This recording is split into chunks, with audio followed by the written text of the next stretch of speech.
Dig is looking a lot better than a lot of people expected in the beginning of the season. But if I look back at our last match against them, we just threw it by just over-engaging. I overreached in particular, so our match against Dig is a match where I need to step up and just improve my game against them, and then I'm still confident we can take them. Hello and welcome back to the NALCS, everyone. We start our day with Team Dignitas versus Evil Geniuses. And we just heard Crepo say putting a lot of blame on himself there for their loss against Dignitas by throwing away the lead they had. Yeah, their first meeting did come at the start of the Dignitas 6-game winning streak, so that wasn't very good for EG. But Dignitas is coming into today having lost their last 4 matches. And it's going to be interesting to see what these two teams bring to the mid lane. A seasoned Skara versus the young buck Pobelter. They are pretty evenly matched, and both gave their best performances on Gragas. But it would be a waste of a ban to target the mid lane because Pobelter brings such a deep champion pool. He's played 10 different champions in just 12 games, which is the most in the league. Meanwhile, Skara has even pulled out champions like Veigar against Cloud9, proving that he can also step outside the box with his champion picks. Yep, and when you look at the bot lane, Evil Geniuses seem to have found something that works, while Dignitas have been making some confusing choices. So yeah, Cutie Pie has gone undefeated on Jinx, and he leads the league on her for highest KDA, but he's since shown a reluctance to go back to her and opting for champions like Lucian, who he is currently 0-4 on this split. Meanwhile, Evil Geniuses have picked Sivir in back-to-back games to try and get the Stampede going, which is a strategy that can be punished in your laning phase if the opponents see it coming. That's right. We'll get right into this game. We'll check out the starting lineups. On the blue side, it is Dignitas. Cruiser in that top lane, Crumbs in the jungle, Skara in mid lane, Cutie Pie at AD carry, chatting with the rest of the team, and Kiwi Kid on support. And on the red side, it's Evil Geniuses. Everybody's pretty happy here. Top is going to be Inox. Snoopy is in the jungle. Pobelter is mid, Yellow Pete on AD carry, and Crepo supporting him. And you mentioned just a little bit ago the Gragas picks. Both of these guys are actually 2-0 on Gragas, so we shouldn't be seeing that come out here. Also, the LeBlanc should be banned. The 100% win rate for her coming into this season is a little scary. Yeah, so whenever I'm going up against Dignitas, I'm looking for Gragas bans and Kale bans targeted at Skara.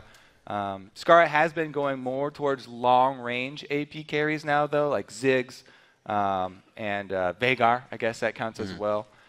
Meanwhile, Pobelter actually said he's played so many different champions, and the last one that he won on was LeBlanc. LeBlanc is 11-0 in the LCS right now, by the way. That is just ridiculous. I don't think that LeBlanc is going to be on the table. Well, she won't get to affect that 11 side of the score too much. She does, however, get a ban coming into this game.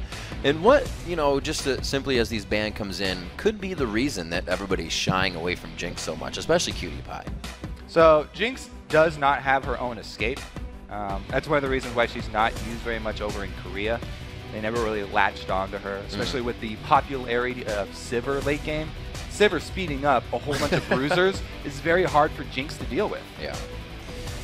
All right, well, we'll see if somebody gets her some new cleats and gets her off the bench anytime soon. Right now, just the normal bans coming in. A lot more Lulu being seen banned out here. Is that possibly in the hands of either Pobelter or Skara? And then the supports from what we've seen lately. Right. I mean, I would mostly consider Lulu a mid-ban nowadays because she's so popular in the mid lane. So it's actually Dignitas that target Pobelter with 3 bans. And Evil Geniuses do not throw any of those classic Skara bans back out. Maybe because, he's shown that he's going back to things like Ziggs and Karthus nowadays. Right. These long-range AP carries, there's so many of them that he could choose from.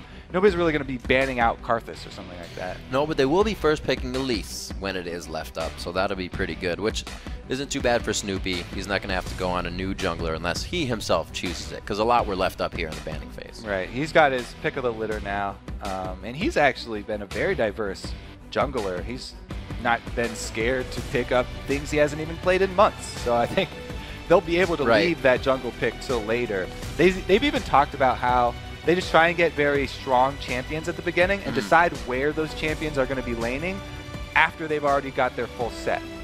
And we talked a little bit about Thresh today, that champion that all the supports really want to grab. He's the playmaker when it needs to be, and he can do the defense when it really needs to happen. He brings the best escape in the game to your team. Having the Lantern saves so many deaths that would be unavoidable any other way. So you bring that defensive capability and you already attach it to something like the Blitzcrank hook, offensive ability. It's very similar. He's got so many options here for both offensive and defensive play.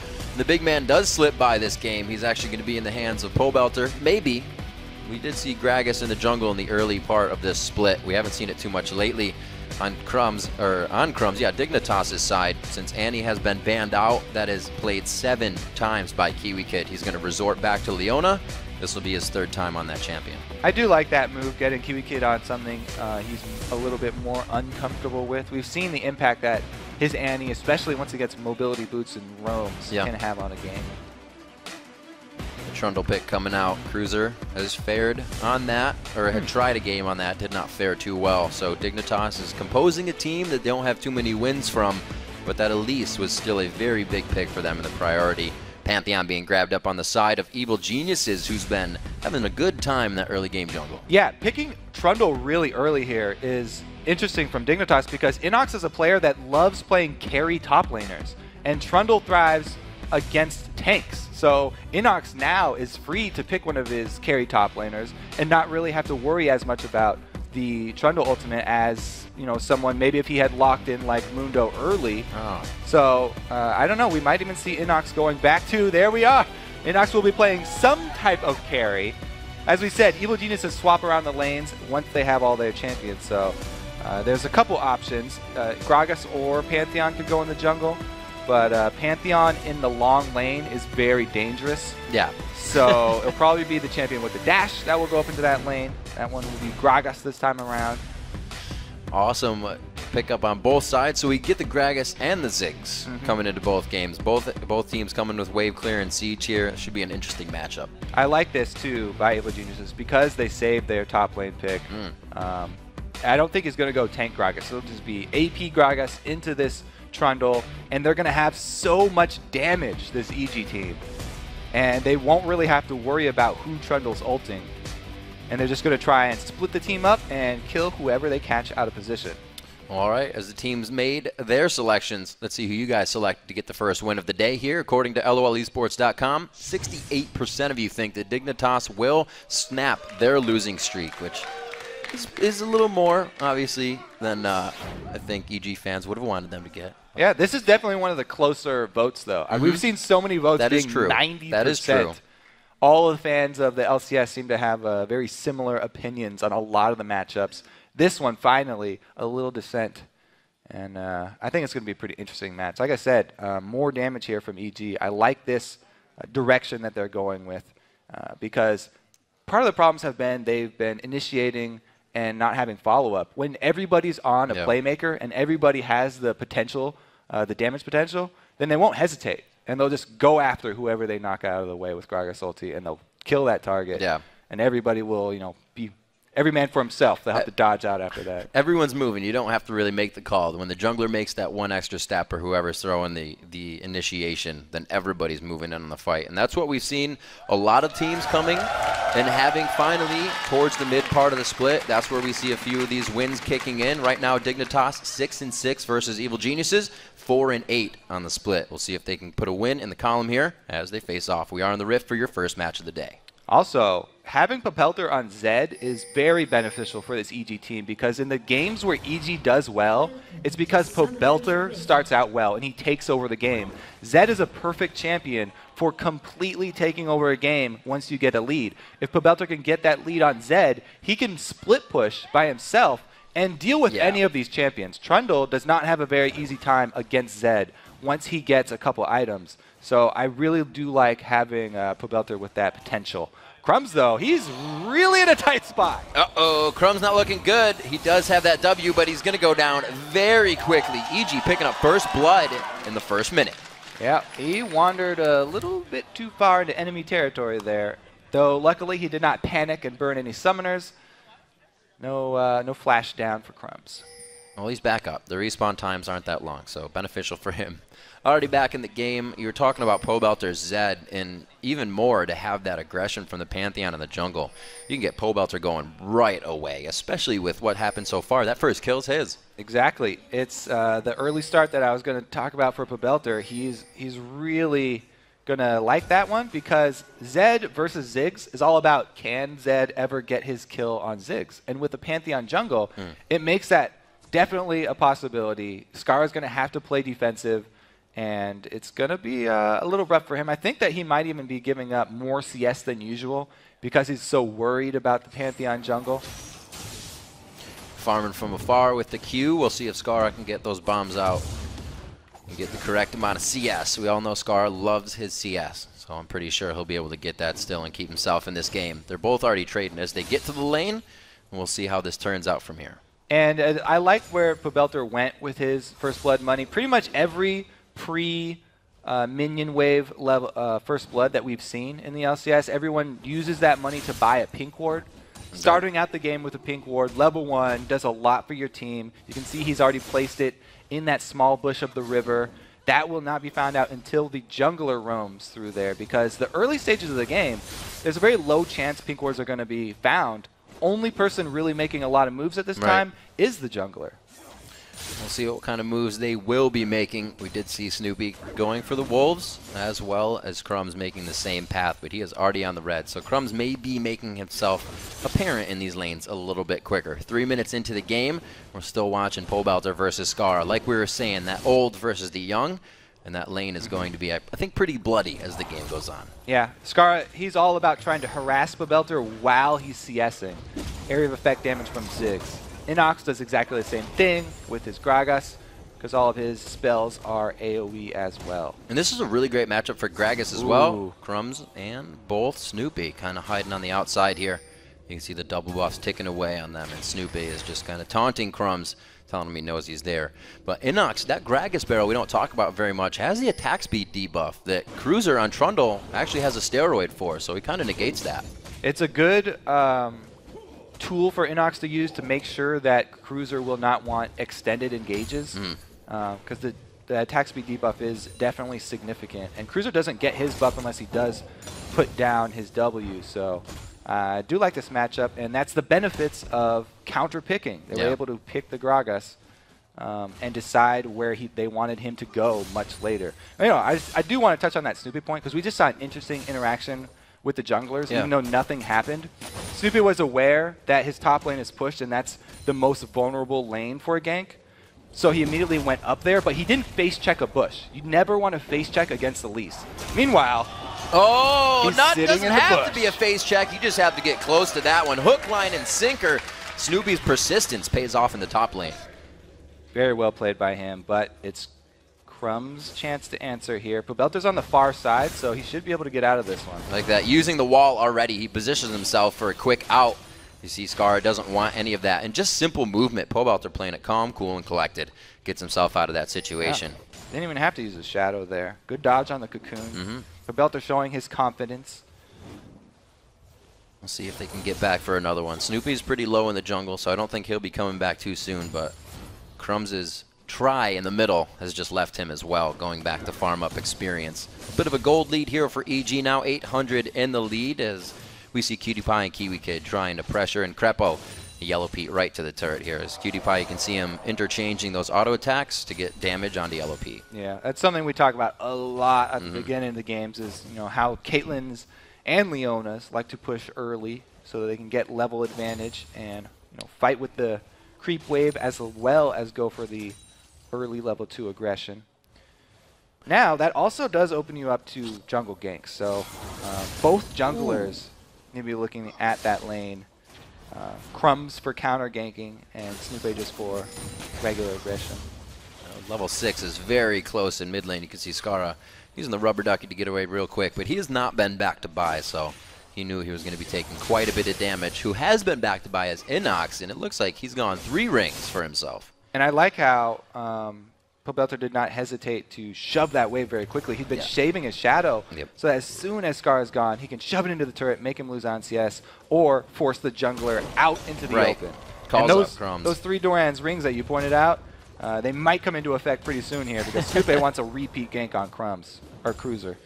Also going to help Inox a little bit. He's not buying too many stats for Cruiser to subjugate away for his ultimate, and he keeps himself a little healthy in lane. You see level 6 just hitting, and this could be a bounce back for Snoopy to get a good Aegis in, but right now, a little They really Patience want is a good paying ult off. from Inox to get him into position. That's There the it is. body slam. They hit it back. Beautifully done. Very textbook. And it looks like Cruiser, not the ignite this time, but the body slam for Inox. 3-0 now, 7 minutes into the game for EG. You have to be worried about that level 6 as Cruiser. You got to know that Inox is looking for the displacement. As soon as they have that level 6, he calls Snoop up. They've had really good communication in the top lane for EG in the last couple of weeks, I think. Yep. They're really working on that.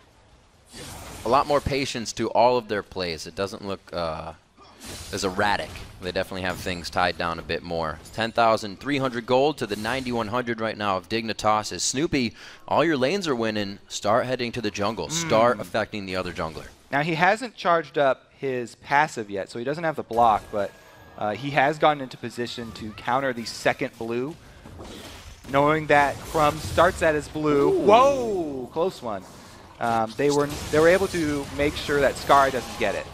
Yellow Pete, effective at getting himself away. Only takes a little bit of damage, but a very good play, like you said. With Snoopy's aggression in the top lane, Cruiser being so far behind, they go for blue.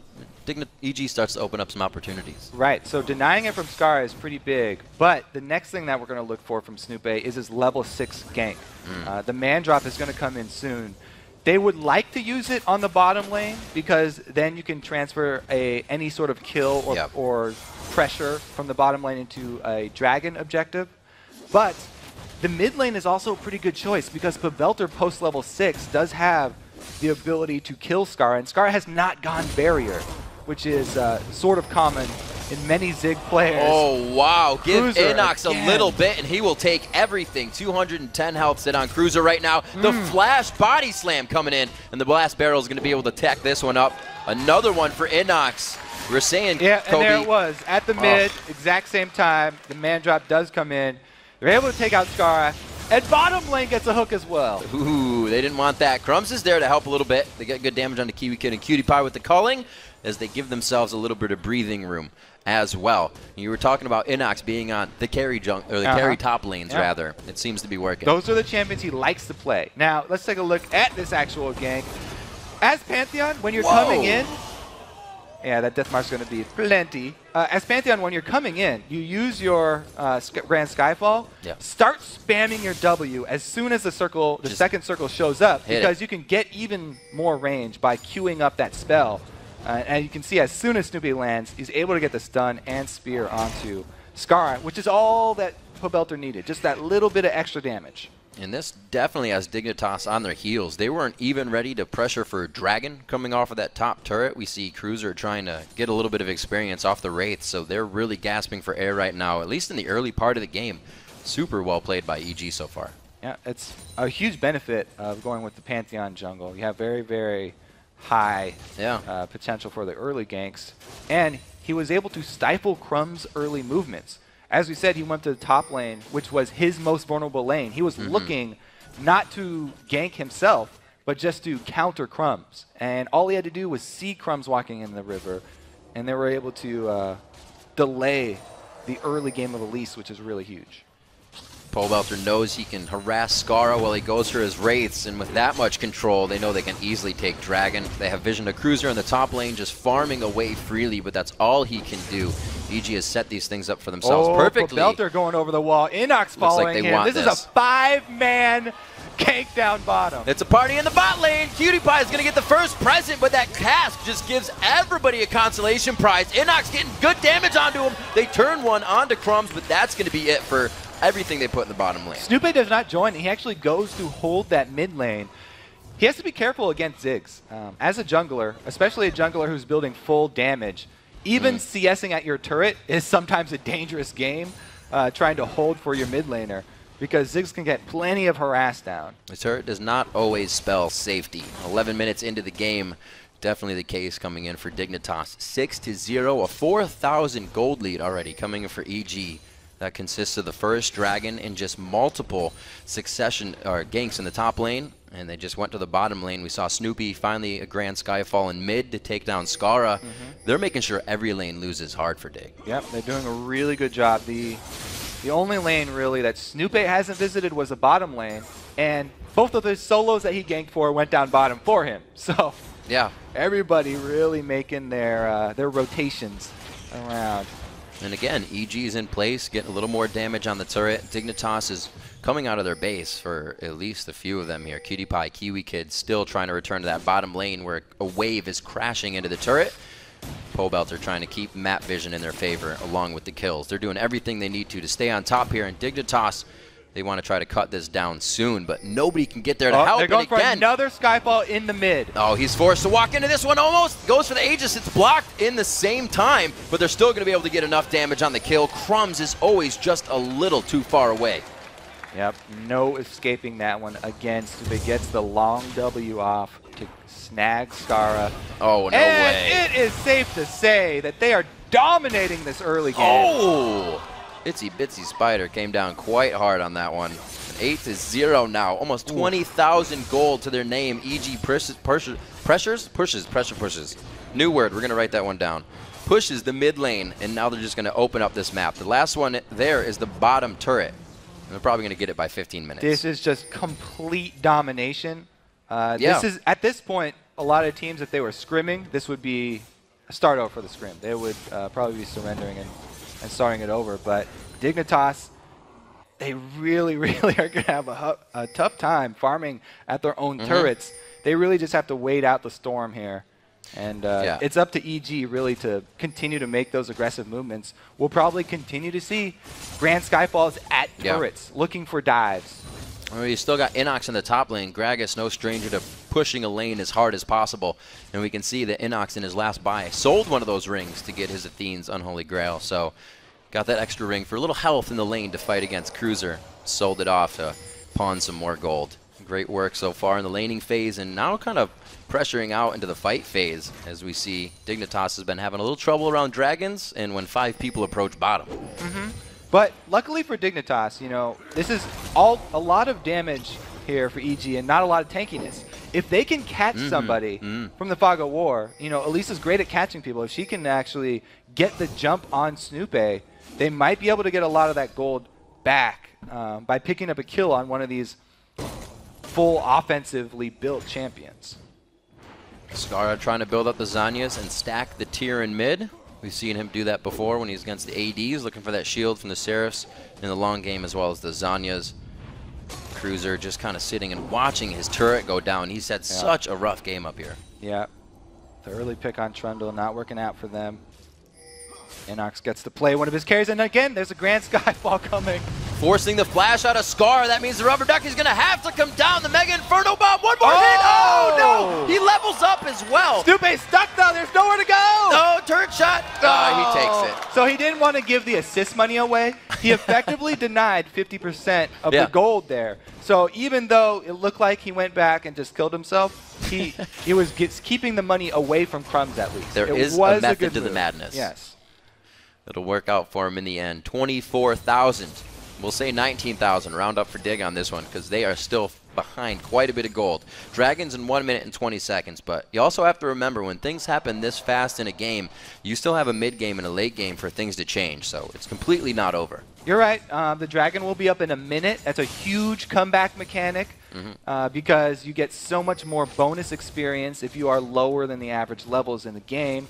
And if Dignitas can make a play at bottom, catching one person from Fog of War or from a bush or something, and get that objective, then that will be a really, really big step back in the game. But EG know this as well, and they don't want to let anything like that through. You can see how many wards they're purchasing. Vision is how they're going to keep control of this game. Because they have so many assassins, and because they have the global pressure with Pantheon, all that they have to do is keep up the vision in both sides of Dignitas jungle, and they'll be free to make any movements around the map that they want.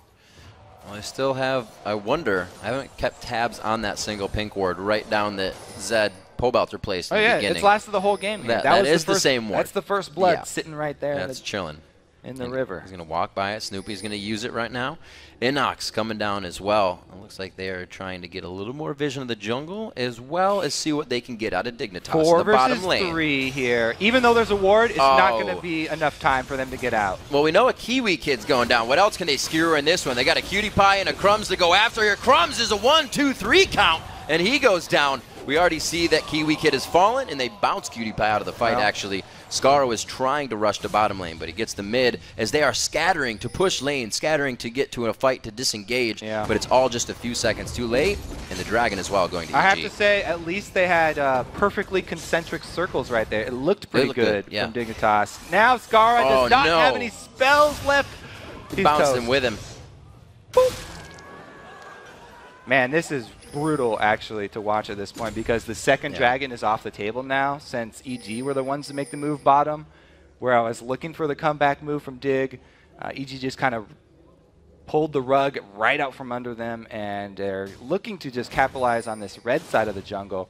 It's too dangerous for Dig now to go into even their own territory. You know, EG's the one that we said we're not afraid to try things, and out of picks and bans, putting this Gragas up early in the picks, Scara didn't expect Ziggs versus Zed this game, and it's a 7-0 Zed now. The picks and bans went amazing for EG this game. Yeah, they did. They adapted very well.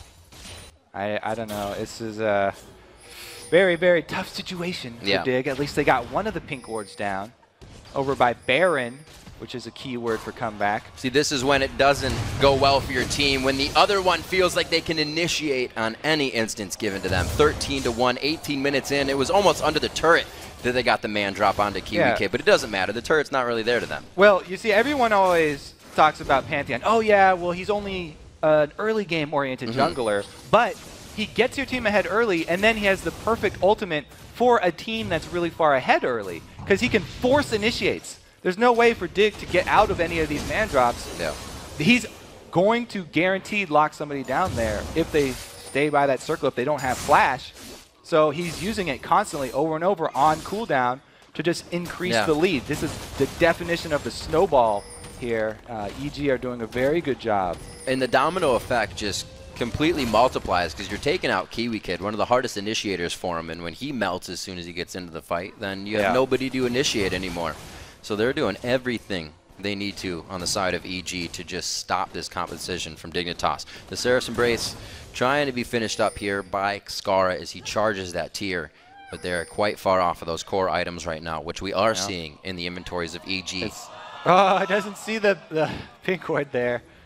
Very close. You gotta check all bushes all the time. It's not like a tilt thing, right? They're kind of just panned over a different part of the map, but they're thinking about different things. There's so many things going through their head. You don't expect there to be pink wards that deep in your territory.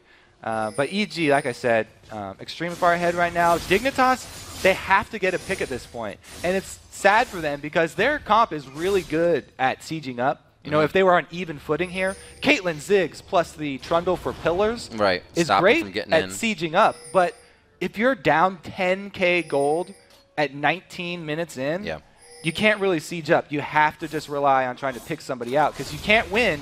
There we go. They got the pick. Oh, they did get the cocoon that followed after, but it's the lantern. We talked about Thresh being that support. The Ignite. Oh, my God. He lives. That would have been huge shutdown gold coming in. Oh, that's heartbreaking for Dignitas right there. They just got their hopes up. And as we said in Champion Select, Thresh brings that defensive capability where you can escape from things that there would be no other possible way for him to get out of that. And he lives. Even with the shadows, here we go. With everything he had. It's all they need. One quick pick, he's going to fall. He's got a little room to work with, but he goes down in the air. That's the Ignite of Crepo coming in. And EG is just kind of working this one textbook right now. They set up the zone for the next turret, and they're just going to push it down. And Pobelter still has his flash up because of the lantern from Crepo. Oh. That's nope. That's what she's saying. Yeah, under the turret there. It's a little harassed from Lucian. There's only a 2-man siege here, too. Even Ziggs with blue buff having trouble keeping up with the deeps.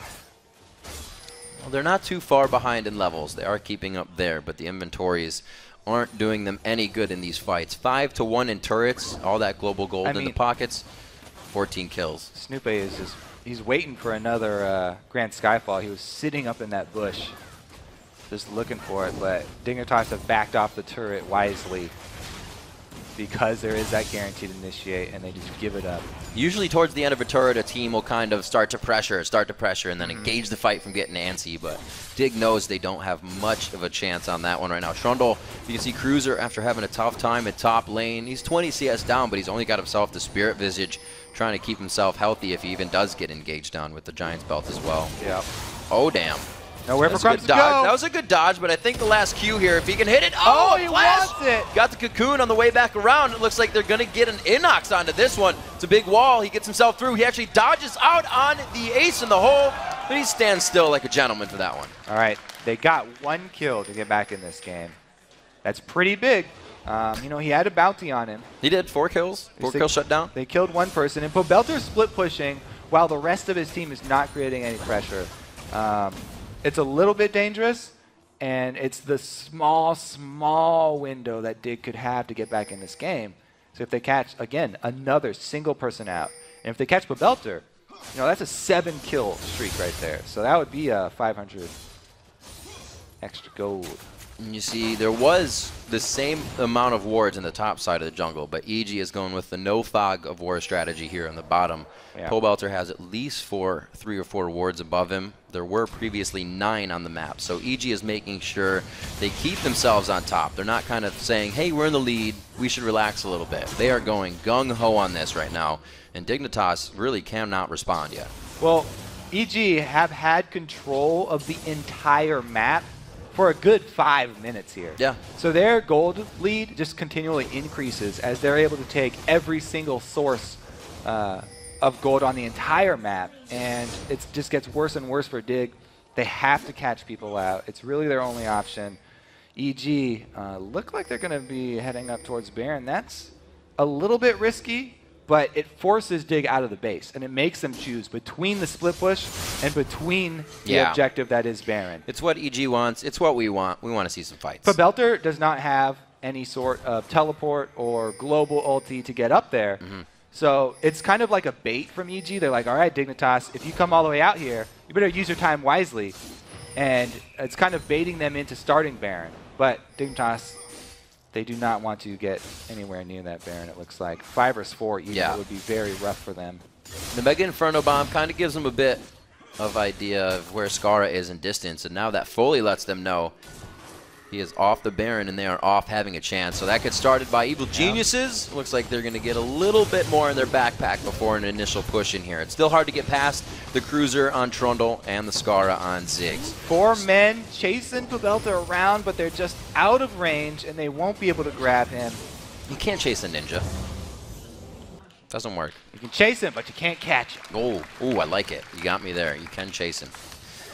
45.2 to 31.5. Evil Geniuses here really working this one methodically. They haven't gone outside the box on this and gotten themselves in any dangerous positions, but there's still a lot of time left in this game. We're only 25 minutes in. We did see most of the game averages for a team are around 35, 36, and 37 minutes, so still a lot to happen. I have to say, this game is going to give EG a lot of confidence, too, because the thing that they were struggling with before were the long engages, the overextensions from their jungler and from their support, who are the playmakers. Snoopé has been completely on point with his Grand Skyfalls all game long. He has been at the correct distance. It's a very hard ultimate to actually coordinate with your team, and he's done a very good job of it. So they've really cleaned up the play that they were looking to. Snoopy finds a lot of nothing as he gets in there. A good flash by Cutie Pie. You can see him blinking on the bottom left of your screen as he's forced to the base. Not a lot of home guards have even been able to be picked up. You're still sitting on a lot of tier 1s on the side of Dig. So this base, they just have to watch it go down. Yep, Pobelter, he's done with his turret down bottom here. There's very few options for Dig. They haven't made their last stand at an inhibitor turret, and 2 inhibitor turrets are down. There's almost...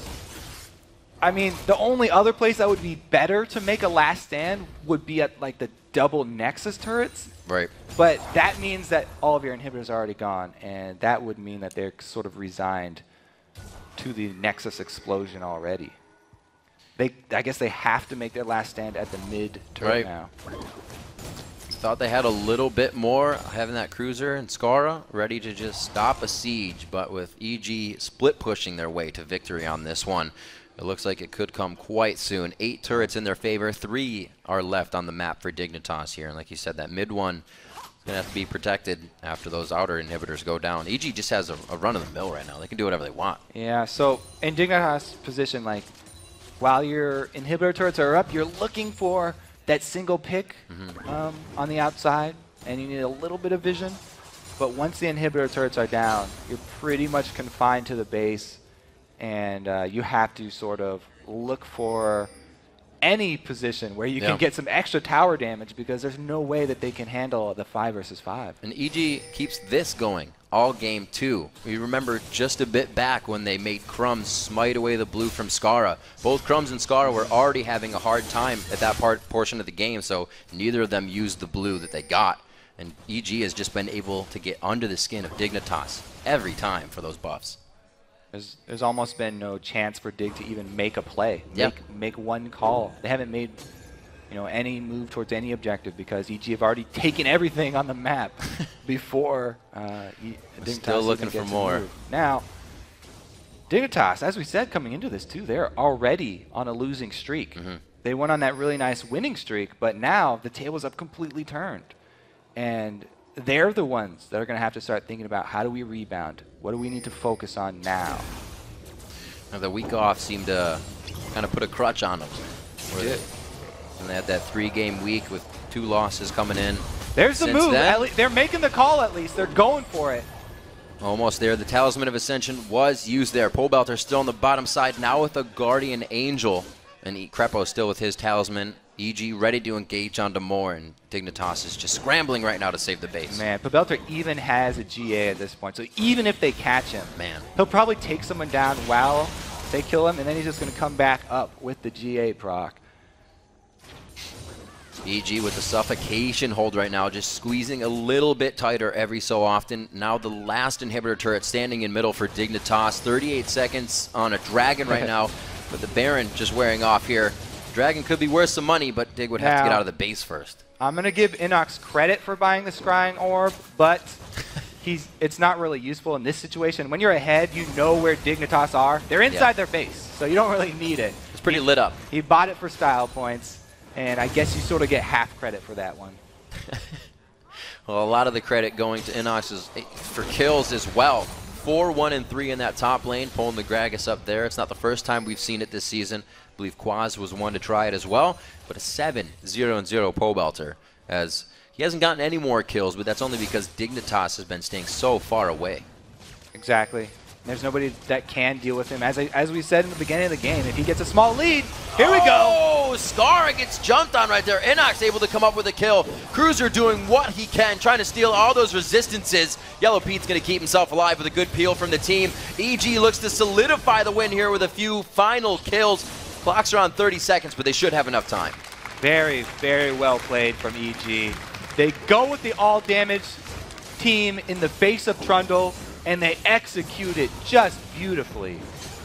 Actually may get pushed off of this one. The minion wave not being too they close. Got the GA. It's going to be good for Pole Belter, or for them onto Pole Belter's GA. They're going to make sure the minion waves get in here, so if they do need to back off of anything, Dignitas is going to be left hanging. Looks like Crumbs needs to use that repel to get himself out. They're able to get the first Nexus turret down, able to get the Spider as well. Kiwi Kid and Cruiser about to come back up, but only to take a Polaroid of the Nexus going down. 30 minutes on the clock, 18-2. An amazing game played by Evil Geniuses from start to finish, and they pick up the win to make it 5-8. They have got to be happy with that one. Well executed early game. They transitioned it so well into the double dragons that they got. Very, very well executed from EG. And, they didn't give up their early lead.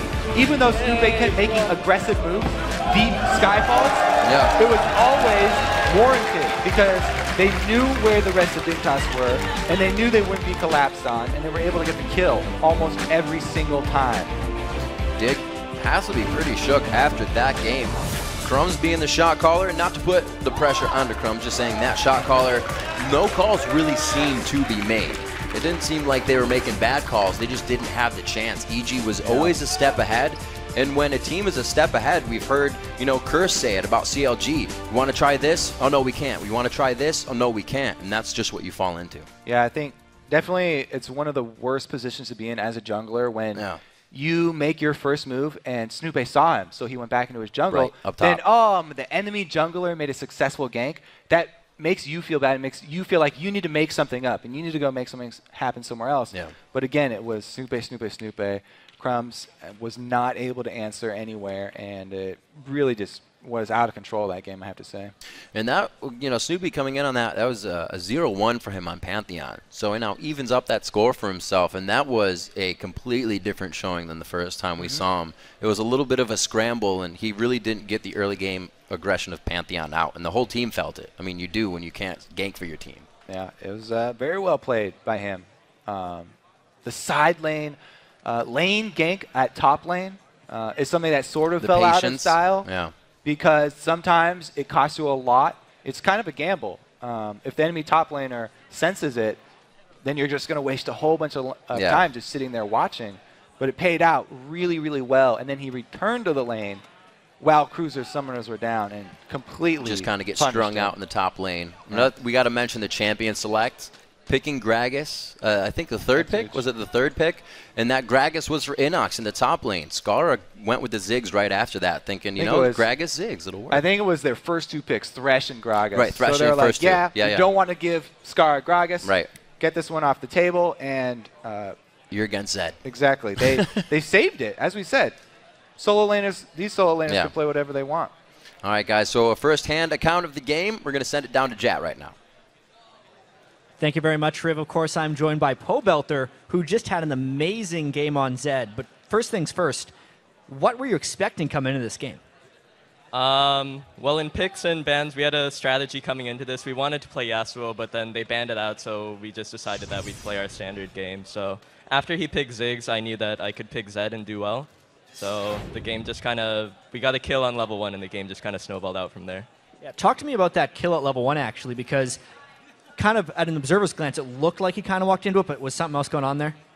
Yeah, it's actually a strategy that we had been practicing for a while, and we hadn't scrimmed Dignitas in a while, so they weren't aware of it. But yeah, we were able to get into the side brush of the river without giving vision to them because Pete was zoning the mid laner out, so we were able to sneak in there and then kind of collapse on Crumbs. Yeah, you guys definitely do more level 1 strategies than other teams. As far as the Zed matchup goes, though, there were 3 bans against you in mid lane. Why did you decide to bring out the Zed? Zed actually does really well against Ziggs, provided that you can land your Q in him in lane. And I actually experienced that firsthand, like week 1 against Bjergsen. I thought that Ziggs would actually win the matchup, but then I just got really crushed. So I was like, okay, well, this matchup might be good for Zed. And I tried it out, and it worked out really well because Ziggs isn't that mobile. So, yeah. And you guys are now 5-8. Next game of the week is against Cloud9. 1-0 start. How have you guys prepared for Cloud9? We haven't done anything special for them in particular. We've just been keeping up our weekly scrim schedules and coming up with strategies for them. Yeah. All right, thank you very much, Pobelter. Congratulations again on the win. But for now, we got to send it over to a break. We got TSM versus Coast coming up next. See you then.